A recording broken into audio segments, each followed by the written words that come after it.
Γεια σας! Πάλι μαζί σας χρήσιμο βίντεο εδώ και σήμερα θα μάθουμε πώς μπορούμε να κάνουμε Photoshop και ποιο είναι το σωστό site για να μπούμε.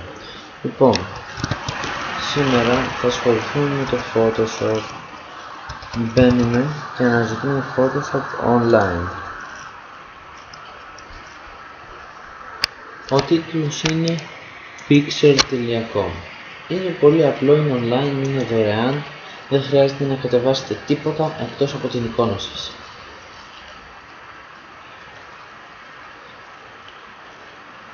Για να δούμε... Ωραία. Πηγαίνουμε προς τα κάτω και πατάμε εδώ. Launch Web App.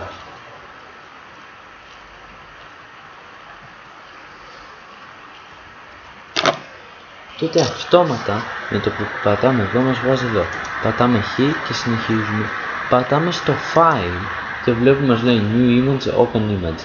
Άμα θέλουμε να ανοίξουμε μια δικιά μας φωτογραφία και να την κάνουμε Photoshop, πατάμε Open Image. Άμα θέλουμε μια καινούργια και να τη χρωματίσουμε, New Image. Θα πατήσουμε Open Image για να δούμε, ξέρω εγώ, κάτι να κάνουμε φωτο. Τον τρελαντώνει, αραντώνει, τρελαντώνει. Εδώ μπορείτε να γράψετε με το κουμπί Α εδώ.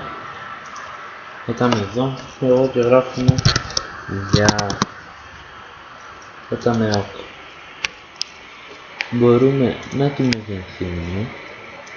Μπορούμε από εδώ να σβήσουμε το οτιδήποτε. Μπορούμε να γράψουμε κτλ.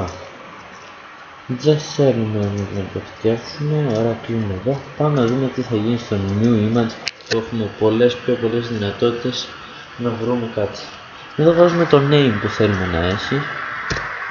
Αυτά. Το μέγεθό της. Αυτό είναι το καλύτερο και πατάμε OK. Εδώ, με αυτό εδώ μπορούμε να τη βάψουμε. Τι κρίμα όμως, δεν θέλουμε αυτό το χρώμα. Πηγαίνουμε εδώ κάτω αριστερά και πάμε και διαλέγουμε, ας πούμε, ξέρω, το κίτρινο. Πατάμε OK.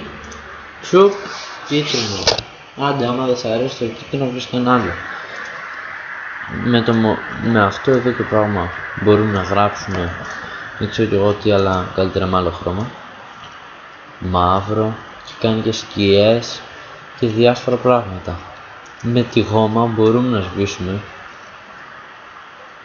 ακόμα και το εξώφυλλο, γιατί το βάψαμε. Μπορούμε να προσθέσουμε μια σφραγίδα, την οποία πρέπει να βάλουμε κάτι για να προσθεθεί. Αυτό θέλω να το κάνω μαύρο, ας πούμε. Και τώρα εγώ θέλω να γράψω κάτι εδώ. Έτσι. Και είναι έτοιμο. Αυτό ήταν το βίντεο για σήμερα. Ευχαριστούμε.